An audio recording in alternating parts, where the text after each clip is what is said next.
ನೀವು ಇಲ್ಲಿ ಕುಂದಿರಬಾರ್ದು, ಬರಿ ಹೋಗಮ್ಮ ಅಂತ ಕರೆದ್ರ ಅವರು ಆ ಅನುಷ್ಠಾನ ಯೋಗ ನಿದ್ರೆಯೊಳಗೆ ಎದ್ದು ಬಿಟ್ಟು ಇವರು ಯಾರು ಓದಿದ್ರು ಅವ್ರೊಟ್ಟ ಕೇಳಲಿಲ್ಲ, ಈ ಕಡೆ ಹೊಳೆ ನೋಡಲಿಲ್ಲ. ಅವಾಗೆಲ್ಲ ಕೇದಾರೇಶ್ವರ ದೇವಾಲಯವನ್ನು ಕಿಲಿ ಹಾಕೊಂಡು ಎಲ್ಲ ಅರ್ಚಕರು ಬರಾಕತ್ತಿದ್ರು, ಹಿಮ ಬೀಳಾಕತ್ತು ಗುಡ್ಡವಾಗಿ. ಆ ಸಿದ್ಧಲಿಂಗೇಶ್ವರರು ಅನುಷ್ಠಾನ ಕುಂತಿದ್ರಲ್ಲ, ಅವರೆಲ್ಲ ಮುಚ್ಚಿ ಹೋಗಂಗ ಹಿಮ ಬಿದ್ದು ಬಿಡ್ತು. ಅಲ್ಲೇ ಹಿಮ ಬಿದ್ದು ಅವಾಗ ಅರ್ಚಕರಂತಾರ, ಸಿದ್ಧಲಿಂಗೇಶ್ವರರು ಹಿಮಾದೊಳಗೆ ಮುಚ್ಚಿಬಿಟ್ಟು ಹೆಪ್ಪಗಟ್ಟಿ ಸತ್ತು ಹೋಗಿ ಬಿಡ್ತಾರವರು. ಇಲ್ಲಾಗಿರ್ತಾರಪ್ಪ ಅಂತ ಅವರು ತಮ್ಮ ಆ ಹಿಮತ್ ಕೇದಾರದ ಗರ್ಭಗಳಿ ಬಾಗಿಲವನ್ನು ಹಾಕೊಂಡು ಎಲ್ಲರೂ ಬಂದು ಬಿಡ್ತಾರ. ಬಂದು ಮುಂದೆ 6 ತಿಂಗಳ ನಂತರ ಬೆಳಿ ಮತ್ತೆ ಹೋಗ್ತಾರ.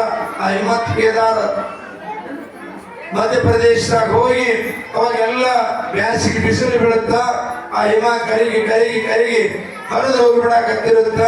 ಇವರು ಅರ್ಚಕರು ಹೋಗಿ ಆ ಗರ್ಭಗುಡಿ ಬಾಗಿಲ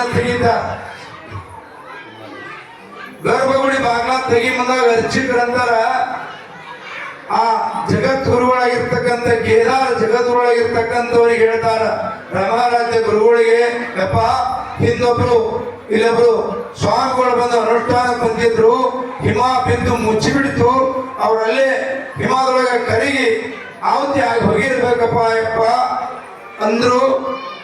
ಕೇದಾರದ ಜಗದ್ಗುರುಗಳಿಗೆ ಆ ಕೇದಾರದ ಅರ್ಚಕರು ಅವಾಗ ಜಗದ್ಗುರುಗಳು ಹೋಗಿ ತಮ್ಮ ಗದ್ದಿಗೆ ಒಳಗೆ ಹೋಗಿ ಇಷ್ಟಲಿಂಗ ಪೂಜೆಗೆ ಬಂದಿರ್ತಾರೆ. ಕೇದಾರದ ಜಗದ್ಗುರುಗಳು ಇಷ್ಟಲಿಂಗ ಪೂಜೆಗೆ ಕುಂತಾಗ ಆ ಇಷ್ಟಲಿಂಗ ಪೂಜೆ ಒಳಗ ಉಜ್ಜಯಿನಿಯ ಸಿದ್ಧಲಿಂಗ ಶಿವಯೋಗಿಗಳು ಅನುಷ್ಠಾನಕ್ಕೆ ಕುಂತಿದ್ರಲ್ಲ, ಹಿಮ ಎಲ್ಲ ಕರಿಗೆ ಹೋಗಿ ಬಿಟ್ಟಿತ್ತು. ಇಷ್ಟಲಿಂಗ ಪೂಜೆಯನ್ನು ಮುಗಿಸಿಕೊಂಡು ಹೊರಗೆ ಬಂದಂತ ಆ ಅರ್ಚಕರಿಗೆ ಸದ್ಯ ಭಕ್ತರಿಗೆ, ಯಪ್ಪ ಇಲ್ಲೇ ಕುಂತಿದ್ರು ನೋಡು ಅಂತ ತೋರಿಸ್ತಾರ. ಅವಾಗ ಆ ಕೇದಾರದ ಜಗದ್ಗುರುಗಳು ಹೋಗಿ ನೋಡ್ತಾರ, ಅದೆಲ್ಲ ಹಿಮ ಕರಿ ಹೋಗಿದ್ದಾರ. ಇವರೆಲ್ಲ ಚಟಗಳು ಬೆಳೆದು ಆ ಚಟ ಹಂಗ ಕುಂತಿದ್ದು ನೋಡ್ತಾರ ಜಗದ್ಗುರುಗಳು. ಆ ಎಲ್ಲ ಹಿಮವನ್ನ ಅಗಿಸ್ತಾರ. ಎಲ್ಲ ತೆಗಿಸಿ ನೋಡಿದಾಗ 6 ತಿಂಗಳಾದ್ರೂ ಕೂಡ ಅವರು ಸಿದ್ಧಲಿಂಗ ಶಿವಯೋಗಿಗಳು ಹಂಗ ಕುಂತಿರ್ತಾರೆ, ಉಜ್ಜಯಿನಿಯ ಜಗದ್ಗುರುಗಳು. ಅವಾಗ ಕೇದಾರ ಜಗದ್ಗುರುಗಳು ಅಂತ 6 ತಿಂಗಳು ಗತಿಸಿತು. ಯೋಗ ನಿದ್ರೆಯೊಳಗದಾರ ಮಹಾತ್ಮರು ಅಂತ ಹೋಗಿ ಹಿಂಗ ಕೈ ಹಿಡಿತಾರ, ಮೂಗಿನ ಮುಂದ ಉಸಿರಾಟ ಹಾಕದ. ಅವಾಗ ಹಿಡಿದು ಸಿದ್ಧಲಿಂಗೇಶ್ವರ ಅಂತ ಅಡಿಗಿಷ್ಟಾಡ್ತಾರ, ಕಣ್ಣು ತೆರೀತಾರ. ಜಗತ್ತೊಳಗಿರ್ತಕ್ಕಂಥ ಸಿದ್ಧಲಿಂಗ ಉಜ್ಜಯಿನಿ ಜಗತ್ತು